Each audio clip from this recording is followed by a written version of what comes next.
For 35 years, I believed in Walter. His steady hands. The way his eyes crinkled when he laughed. The promises we whispered under the oak tree in our backyard, they were the scaffolding of my life. We weren't perfect, but we were partners. At 60, I thought I knew every corner of his heart. I was wrong. Our dream was simple, a small house by the lake. A place to retire. To watch sunsets paint the water gold. We'd saved for years. Every penny scraped from my teaching salary and his accounting job. The deposit was in our joint account, $50,000. A number that felt like a monument to our shared life. I'd lie awake at night, imagining the porch swing, the garden I'd tend, the quiet mornings with Walter reading the paper beside me. That dream was my anchor. It started with small things. Walter's late nights at the office. His phone, always face down. The way he'd change the subject when I mentioned the house. I chalked it up to stress his firm was struggling. He said, I trusted him. Why wouldn't I? He was my husband. My partner in every sense of the word. But trust, I've learned, can be a blindfold. One October evening, I found the first crack. I was balancing our checkbook. A habit I'd kept since we married. The numbers didn't add up. Our savings account, the one holding our house deposit, showed a withdrawal of $45,000. No explanation. No warning. My heart thudded as I stared at the screen. A mistake. Surely. I called the bank. They confirmed it. Walter had transferred the money to an account I didn't recognize. I waited for him that night. The kitchen clock ticking like a heartbeat. When he walked in, his tie loosened, his face weary. I held up the bank statement. Walter, I said, my voice steady despite the storm inside. Where's our money? He froze, his eyes darting to the paper, then to me. It's an investment, he stammered. For us. For the house. An investment. I pressed, my voice rising. Without telling me. $45,000. He mumbled something about a business deal, but his words were hollow, his gaze slipping past me. I'd known him too long to miss the lie. That night, I lay beside him, his snores filling the room, and felt a chasm open between us. The man I loved was hiding something, and I needed to know what. The next morning, I did something I'd never done in 35 years. I followed him. I borrowed my neighbor's car, pulled a scarf over my silver hair, and trailed Walter's sedan through the quiet streets of our small town. He didn't go to his office. Instead, he drove to a neighborhood I'd never seen, where modest houses lined the streets. He parked in front of a yellow bungalow, and a woman stepped out younger, maybe 40, with a warm smile. A boy, about 10, ran to Walter, hugging his legs. My husband ruffled the boy's hair, his face softening in a way I hadn't seen in years. I sat there, gripping the steering wheel, my world tilting. Who were they? Why was Walter here? I drove home, my mind a tangle of questions, my heart heavy with dread. That evening, I searched his desk while he showered. Tucked in a locked drawer I'd found the key years ago, I discovered a second phone. My hands trembled as I powered it on. Texts. Dozens of them. To a contact named Lila. I'll be there for Ethan's game. Miss you both. The money's for the house payment. The money. Our money. The deposit for our dream home. Funneled to this woman. This child. My knees buckled, and I sank to the floor, clutching the phone. Walter had a secret family. The realization was a knife, sharp and cold, twisting in my chest. But I didn't cry. Not yet. Instead, a quiet resolve began to form, like embers catching fire. He thought he could take everything from mere savings. Our future.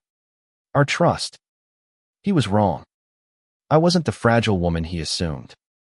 I was Eleanor, and I'd spent a lifetime building, nurturing, enduring. If Walter thought he could betray me and walk away unscathed, he was about to learn who I really was. I spent the next week gathering evidence.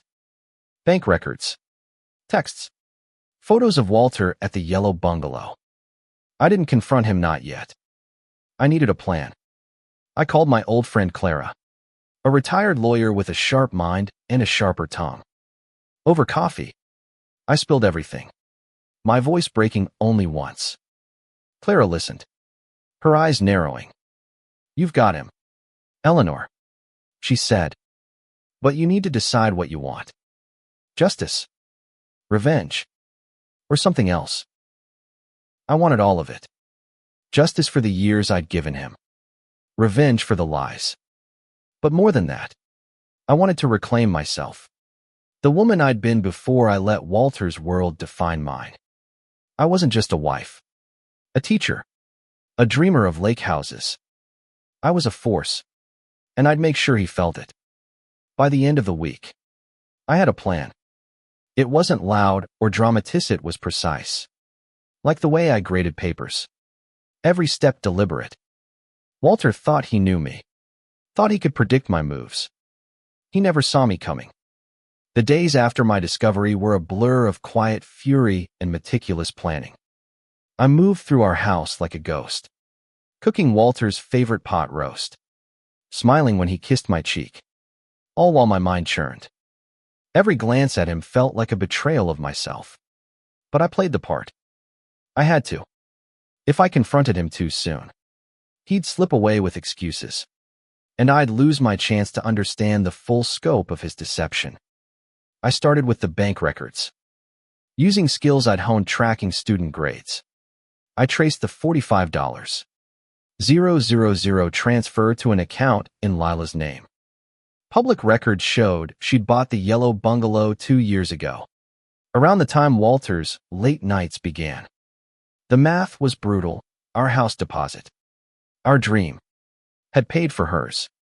I dug deeper, accessing property tax records and utility bills tied to the address. Lila Harper, 42, single mother. Her son, Ethan, was 10. The timeline cut like glass. Walter's affair had started long before I noticed the cracks. The second phone became my map to his secret life. I cloned its data using an app Clara recommended, my hands shaking as I worked in the dead of night. Texts revealed a life I didn't know: soccer games, school pickups, cozy dinners. Walter wasn't just sending money, he was living a second life, playing father and partner to Lila and Ethan. One message stopped me cold. "I'll tell her soon. Lila, I promise. We'll be together. Tell me." He planned to leave me, to walk away from 35 years for this woman he barely knew. The audacity burned, but it also steeled me. He thought I'd crumble. He didn't know the woman he'd married. I needed to see them together, to understand the depth of his betrayal. So, I followed him again, this time to Ethan's soccer game. From my car, I watched Walter cheer from the sidelines, his face alight with pride as Ethan scored. Lila stood beside him, her hand brushing his arm. They looked like a family. My chest tightened, but I didn't look away. I needed to see it, to let the pain fuel me. I snapped photos. My cameras click a silent vow: I would not be erased. At home, I pored over the evidence, building a case as if I were preparing for court. Clara helped, her legal mind cutting through my emotions. "You could take him to the cleaners," she said, sipping tea in my kitchen. "Fraud, breach of trust, the law's on your side." But it wasn't just about money. It was about the life we'd built, the promises broken. I wanted Walter to face me, to see the woman he'd underestimated. I started small, testing his lies. Over dinner, I mentioned the lake house, watching his face. "We should visit the lot again," I said casually. "Check on our deposit." His fork paused. his eyes flickering. Yeah, soon, he mumbled, changing the subject. I smiled, but inside, I was coiling like a spring. He thought he was safe, that I was the same predictable Eleanor. He was wrong. I contacted a private investigator, a discreet man Clara knew.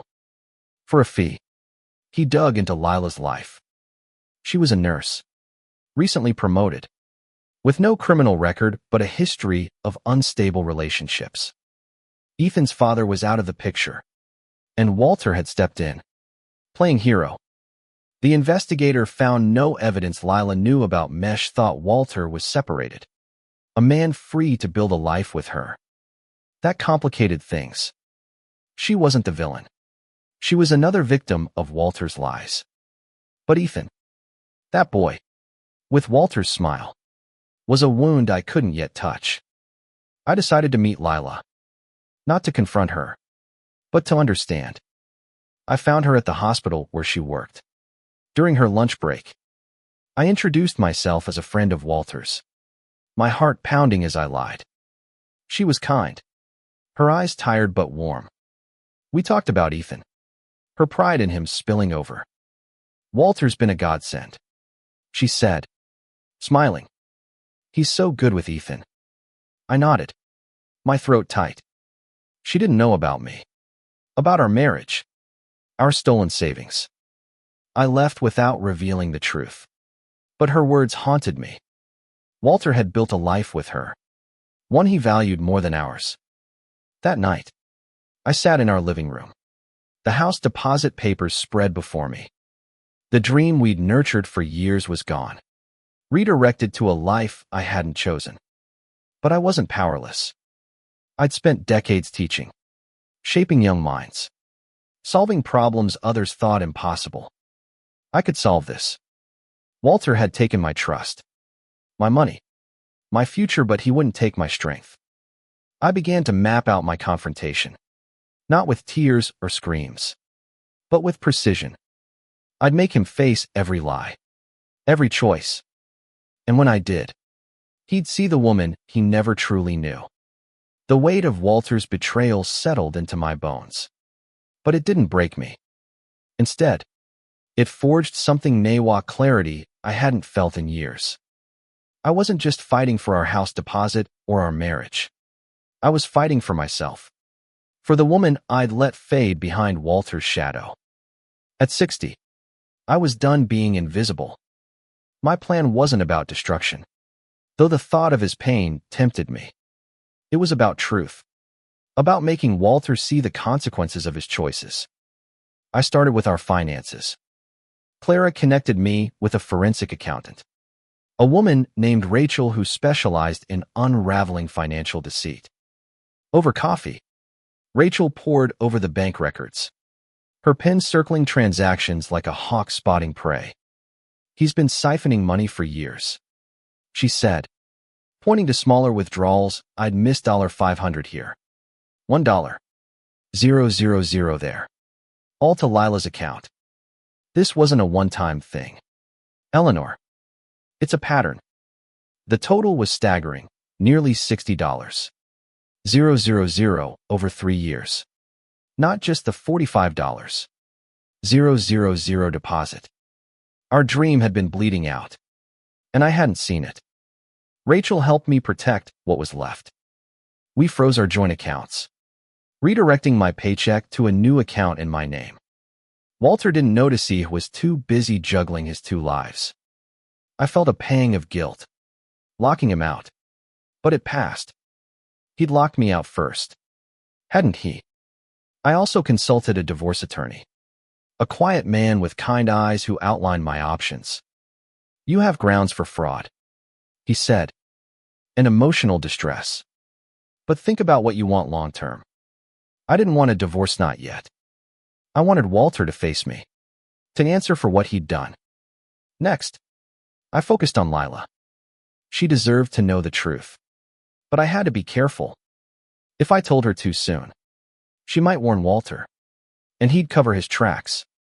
I decided to plant a seed instead. I sent her an anonymous letter, typed and mailed from a post office across town. Ask Walter about his wife. It read, "You deserve to know who he really is." I didn't sign it. Didn't hint at my identity. I wanted her to question him, to shake his confidence. If he panicked, he'd make mistakes. At home, I kept up the facade, but I watched him closely. His lies were clumsier now. His excuses flimsier. Late meeting, he'd say, leaving at odd hours. I'd nod, my face a mask of calm, while I tracked his movements with the investigators' reports. He was spending more time with Lila and Ethan, as if sensing the walls closing in. One night, he came home with a new watch, a flashy thing I knew we couldn't afford. A gift from a client, he said, but his eyes avoided mine. I smiled, but my mind cataloged it, more evidence. Another lie. I also reached out to our community. I'd spent decades teaching, volunteering, building connections. Now, I leaned on them. I confided in my book club, a group of women who'd known me since my 20s. Their outrage was a balm, their support a lifeline. "He doesn't deserve you," Margaret said, slamming her wine glass down. "But you need to hit him where it hurts." They offered ideas: public exposure, legal action, but I wanted something more personal. I wanted Walter to see me, really see me, before I dismantled his lies. The plan crystallized one night as I sat by our bedroom window, staring at the oak tree where we'd made our vows. I'd confront Walter at our anniversary dinner, a month away. We always celebrated at Marino's, the Italian restaurant where he'd proposed. It was public enough to keep him from dodging, private enough for the truth to land hard. I'd lay out the evidence: bank records, texts, photos, and demand answers. But I wouldn't stop there. I'd make sure Lila was there, too, so they could face each other's truths. It wasn't just about exposing Walter. It was about forcing him to reconcile his two worlds. I started preparing, rehearsing my words in the mirror. "You took our dream, Walter," I'd say, my voice steady. "But you don't get to take my strength." I gathered my evidence in a leather folder, each document a brick in the wall I was building. I also planned for myself. I enrolled in a painting class, something I'd loved as a girl but abandoned for marriage. The brush in my hand felt like reclaiming a piece of myself, each stroke a reminder that I was more than Walter's wife. As the anniversary approached, I felt a strange calm. The pain was still there, sharp and raw, but it no longer owned me. I was Eleanor, teacher, dreamer, survivor. Walter had built a secret life, thinking I'd never notice. But I was watching now, and when the moment came, he'd see the woman he'd underestimated, the woman he never truly knew. The weeks leading to our anniversary were a tightrope walk. I balanced my secret knowledge against Walter's obliviousness, each day a test of my restraint. He moved through our life with the same ease, unaware of the storm I was brewing. I cooked his breakfast, folded his laundry, laughed at his stories, all while my heart hardened. It wasn't hatred, not yet, but a fierce determination to reclaim what was mine: my dignity, my truth, my future. I finalized the details of my plan. Marino's was booked, a corner table for two, but I'd arranged for Lila to be there, too. I sent another anonymous note, this time inviting her to the restaurant on the same night, hinting that Walter had something important to tell her. I didn't know if she'd come, but I hoped her curiosity or her love for him would draw her in. The investigator confirmed she'd received the first note. Walter's texts to her had grown frantic, full of reassurances. He was unraveling, and I hadn't even spoken a word. I also prepared for the aftermath. Clara helped me draft a separation agreement, not because I wanted a divorce, but because I needed options. "You're not just confronting him," she said, her voice firm. "You're taking control." I opened a new savings account, funneling small amounts from my paycheck. a seed for a new dream, one that didn't rely on Walter. I visited the lake lot alone, standing where our house was meant to be. The water sparkled, and for the first time, I imagined a future without him. It hurt, but it also felt like freedom. At home, Walter grew careless. He left his second phone in his coat pocket, thinking I'd never check. I found new messages. I'm working on it. Lila. Just need time. Time for what? To leave me. To drain more of our savings. I printed the texts, adding them to my folder. Each piece of evidence was a step toward justice, but it also deepened my grief. This was the man I'd loved, the man I'd trusted with my heart. How had we come to this? I leaned on my community more than ever.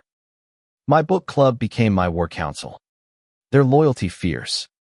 Margaret suggested hiring a photographer to capture the confrontation, but I declined. This wasn't about humiliation. It was about truth.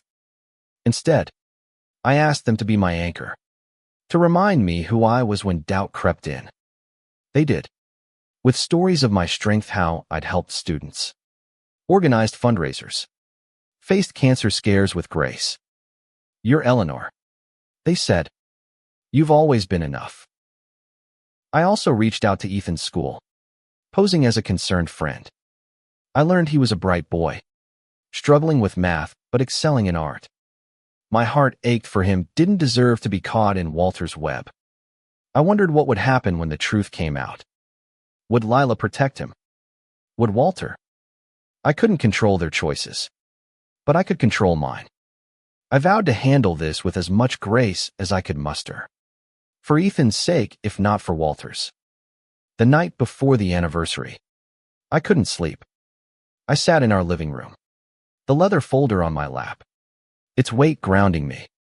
I traced the edges of the photos inside Walter with Ethan, Walter with Lila, Walter living a life that wasn't ours. I didn't cry. Instead, I felt a fire kindling, a resolve that had been buried under years of compromise. I was ready. The morning of our anniversary, Walter kissed my forehead, oblivious to the storm coming. Looking forward to tonight, he said, smiling. I smiled back, my heart steady.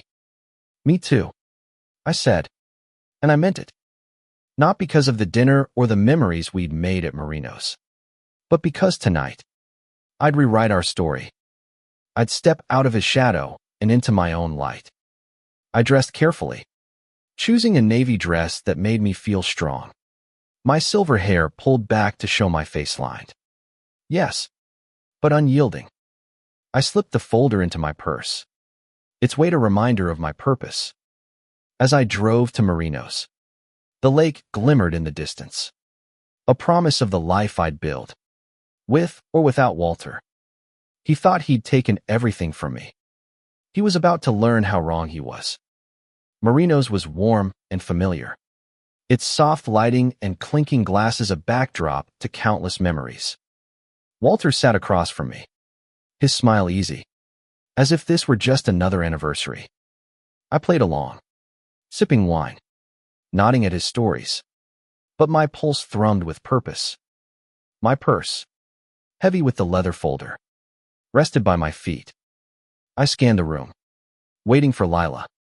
I'd spotted her car in the parking lot. She was here, somewhere, drawn by my note.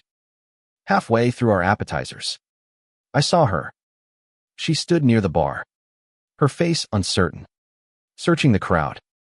Our eyes met briefly, and I knew she'd seen Walter. I took a breath, my heart steady. It was time. Walter, I said, my voice calm but firm.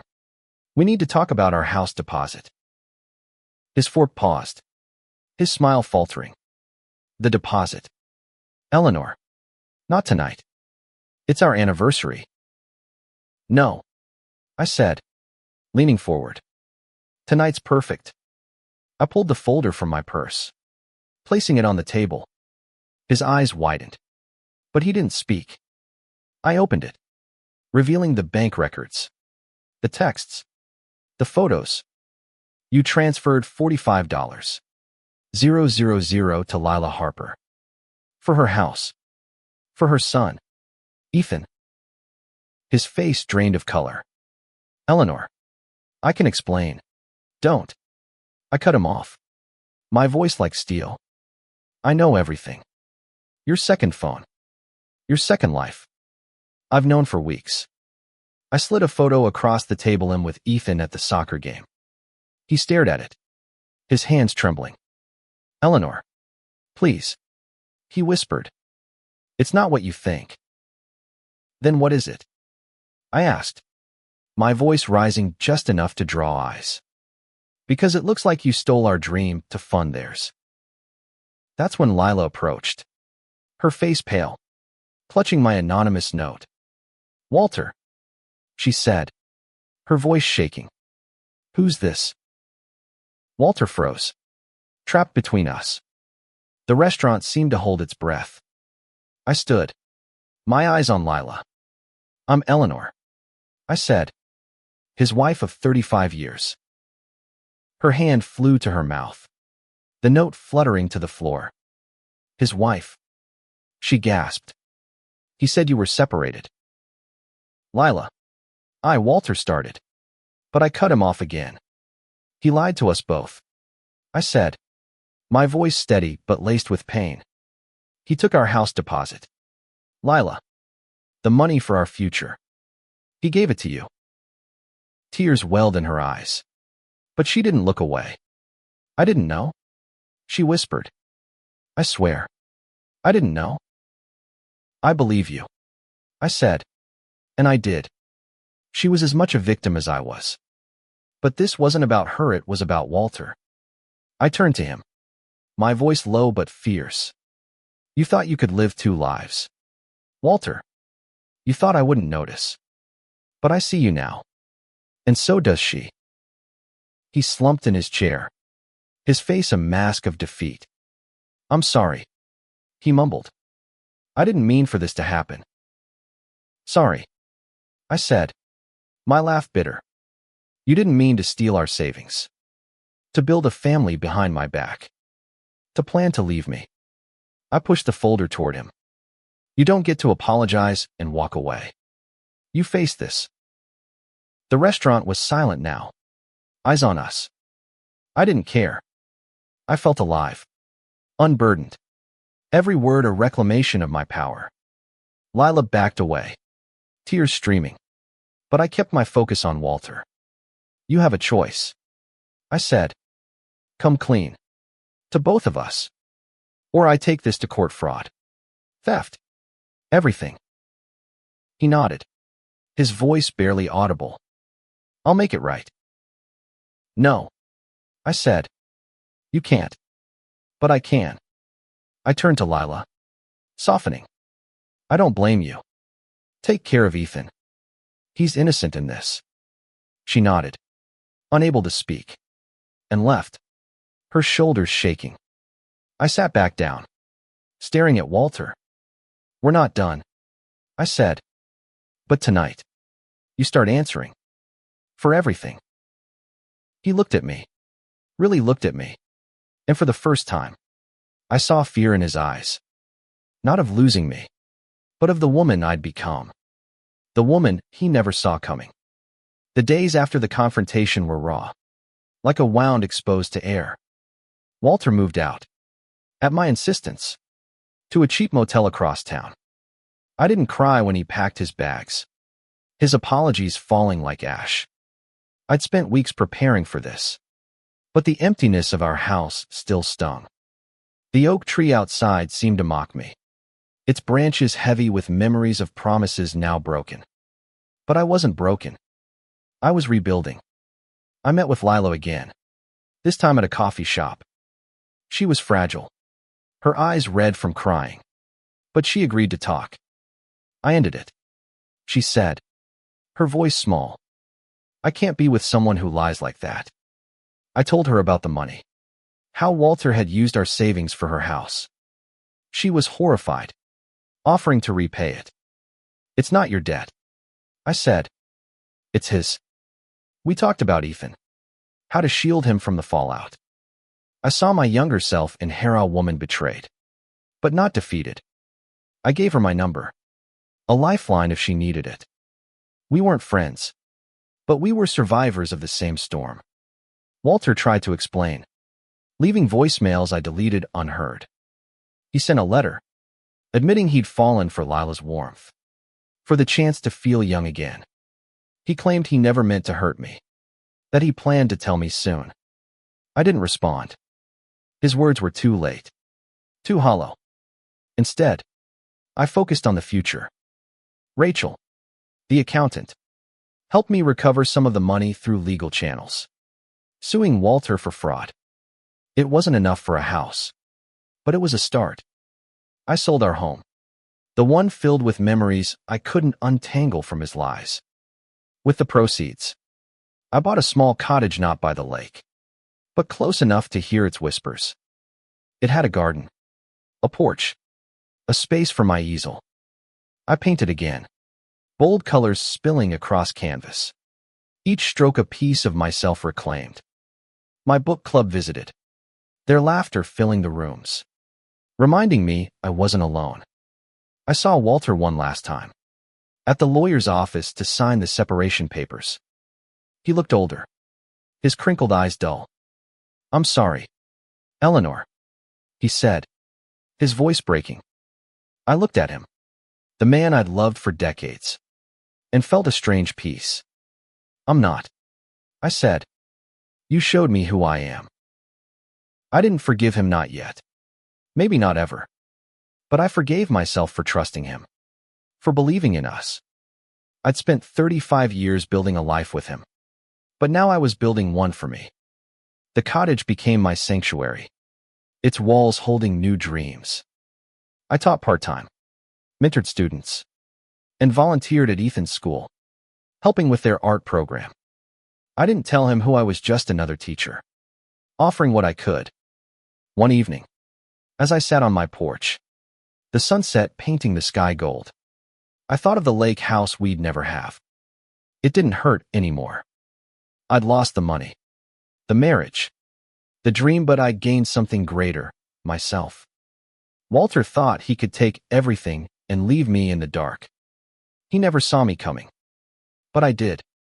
And now, at 60, I was stepping into the light, stronger than ever, ready for whatever came next.